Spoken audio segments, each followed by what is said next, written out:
108 TV మిత్రులకు మా శ్రేయోభిలాషులకు శ్రీ ఉజ్జయిని మహంకాళి బోనాలు శుభాకాంక్షలు. నమస్కారం, వెల్కమ్ టు 108 న్యూస్ తెలుగు. నా పేరు గౌరీ. ముందుగా బులెటిన్లో హెడ్లైన్స్. కోలుకున్న జాన్వీ కపూర్ ఆసుపత్రి నుంచి డిశ్చార్జ్. ఇష్టారీతిన ఆరోపణలు చేస్తే చర్యలు తప్పవు. మాజీ సీఎం జగన్పై హోంమంత్రి అనిత ఫైర్. నాకు పదవులపై కోరిక లేదు. జనసేన నేత నాగబాబు కామెంట్స్. పెదవాగు కొట్టుకుపోవడంపై ఎన్డీఎస్ఏ సీరియస్. 4 అధికారులకు మెమోలు జారీ.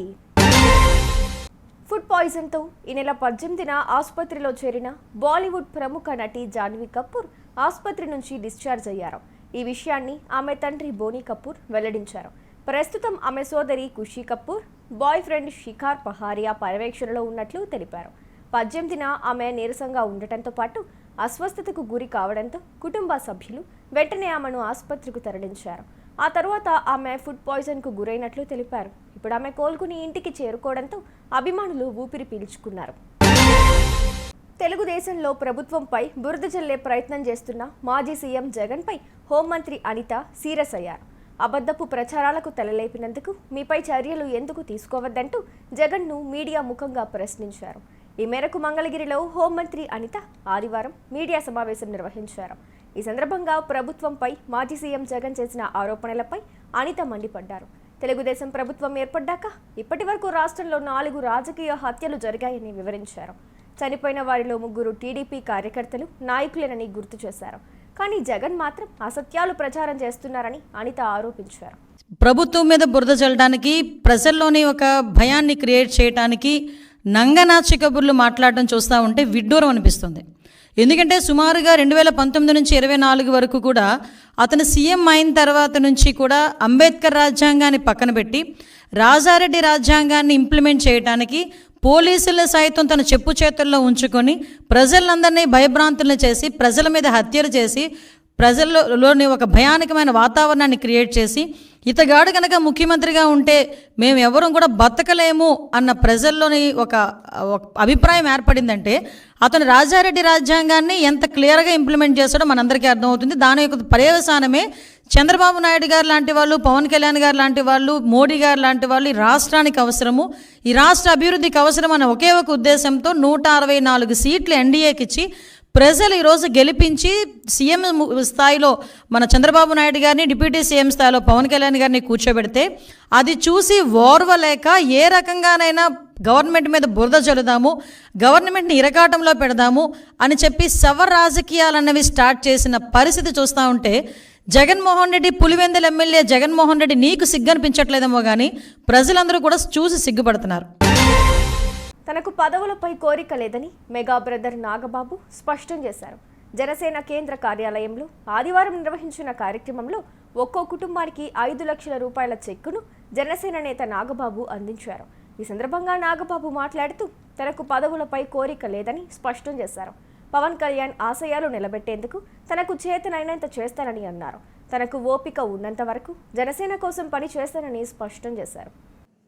2021లో 1,00,000 మంది, 2022లో 3,50,000, 2023లో 6,47,000 మంది క్రియాశీలక సభ్యులుగా నమోదు చేసుకున్నారు. దీంట్లో రెన్యూవల్స్ కూడా ఉన్నాయి. ఇప్పుడు మళ్ళీ మన 18వ తారీఖున క్రియాశీలక మెంబర్షిప్ స్టార్ట్ చేశారు. 28 వరకు ఉంటుంది. కొంచెం వర్షాలు ఇబ్బంది వల్ల ఇంకొక 1 or 2 days ఎక్స్టెన్షన్ చేయమని చెప్పి నేను అడుగుతున్నాను వీళ్ళని, మన ఈ నిర్వహించే వాళ్ళని. సో చనిపోయిన కార్యకర్తల కుటుంబాలకి ఆ వ్యక్తిని మేము తీసుకురాలేకపోవచ్చు, కానీ ఆ కుటుంబానికి ఎంతో కొంత ఆర్థికపరమైనటువంటి సపోర్టు ఇవ్వగలిగేటువంటి అవకాశం మాకు ఈ యొక్క క్రియాశీలక మెంబర్షిప్స్ ద్వారా లభించింది. చల్లపల్లిలో ఒక మేస్త్రి గారు, ఒక ఆయన ఉండేవారు, తాపీ మేస్త్రి గారు. ఆయన 2022లో క్రియాశీలక, దానికి ముందు ఎప్పుడో 21లో ఎప్పుడో చేయించుకున్నారు. ఆ ఇంట్లో కూడా తెలియదు అతను క్రియాశీల మెంబర్ అనేది. జనసేన సింపథైజర్గానే అతను తెలుసు.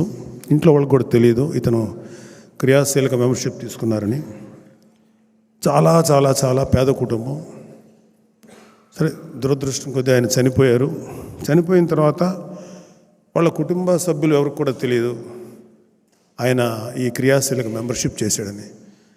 సో ఆ రోజు ఆ కుటుంబాన్ని, ఆ చనిపోయిన వ్యక్తి తాలూకు కుటుంబం గురించి ఎంక్వైరీ చేసి వాళ్ళ కుటుంబ సభ్యులకి ఆ రోజు జనసేన తరఫున 5 లక్షల రూపాయలు ఇస్తే వాళ్ళు చాలా ఆశ్చర్యపోయారు. మాకు తెలియదండి, మా వ్యక్తి ఇలా చేశారు ఇట్లాగని అని. వాళ్ళు ఆ 5 లక్షలు అంటే అత్యంత పేద కుటుంబం, 2 ఆడపిల్లలు, ఎలాగా లైఫ్ ఉంటుంది, ఇంటికి పెద్ద ఆయన చనిపోయాడు, బ్రెడ్ వెర్నరు, వాళ్ళ కుటుంబాన్ని ఎలాగ మనం రక్షించుకోవాలని పాపం ఆ తల్లి లేకపోతే who ever concern with the family అప్పుడు ఒక ఆపన్నహస్తంలాగా ఇది వాళ్ళ ఇంటికి చేరింది ఈ డబ్బు. భద్రాద్రి కొత్తగూడెం జిల్లా అశ్వారావుపేట మండలంలోని పెదవాగు కొట్టుకుపోవడంపై జాతీయ డ్యామ్ సేఫ్టీ అథారిటీ ఆగ్రహం వ్యక్తం చేసింది. వర్షాకాలానికి ముందు పెదవాగు ప్రాజెక్టు స్థితిగతులు ఏంటి అనే వివరాలను తనిఖీలు చేశారా అని అధికారులను ప్రశ్నించింది. పెదవాగుకు సంబంధించిన సమగ్ర వివరాలు, ప్రాజెక్టు పూర్తిగా కొట్టుకుపోవడానికి గల కారణాలపై నివేదిక ఇవ్వాలని ఆదేశించింది. విధుల పట్ల నిర్లక్ష్యం వహించిన 4గురికి మెమోలు జారీ చేసింది. చూసారుగా, ఇవి ఇవాల్టి బులెటిన్ అప్డేట్స్. మరో బులెటిన్తో మళ్ళీ మీ ముందుకు వస్తాను. అంతవరకు కీప్ వాచింగ్ 108 న్యూస్ తెలుగు.